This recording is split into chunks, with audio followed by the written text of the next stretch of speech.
mom and grandmother, and he was well spoken of by the brethren.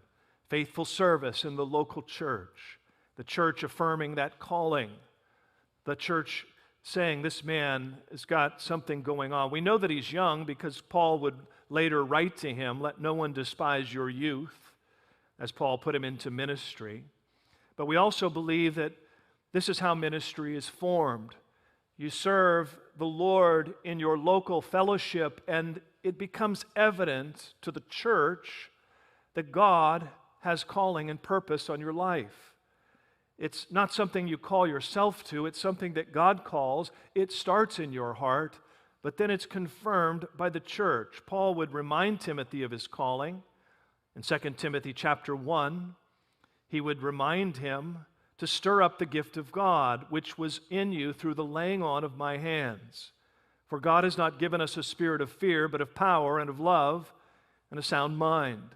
Timothy, remember when I picked you up for the mission field.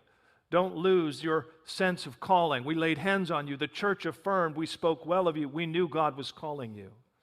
And this is how God works. He puts people's lives together. It's one thing to come to a church and you'd like to get connected with friends and fellowship. That's important. May I suggest that maybe the best way to get to know people in your local congregation is to serve alongside them. You know, maybe you should join the choir. My wife would be happy to have you. But, you know, you meet people. Maybe you go on a short-term, a weekend mission trip. Sometimes you feel disconnected, even from your own church. This is your church. You enjoy the worship. You enjoy the Word. You know this is where God has you, but you just feel a little disconnected. It could be that you need to step into some model of service. Maybe you help alongside some ministry, and in that you'd be surprised how God begins to weave you in and connect you. This is not some plea to motivate you. This is something for you to consider for your own spiritual well-being and health. Timothy is on the radar.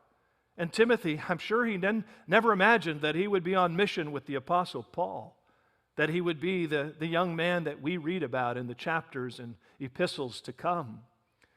But it all started with just finding ways to connect at the local level. You know, God does put people's lives together.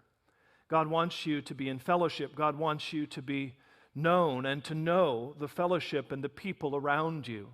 And again, I'm not pressuring you, but I'm simply encouraging you.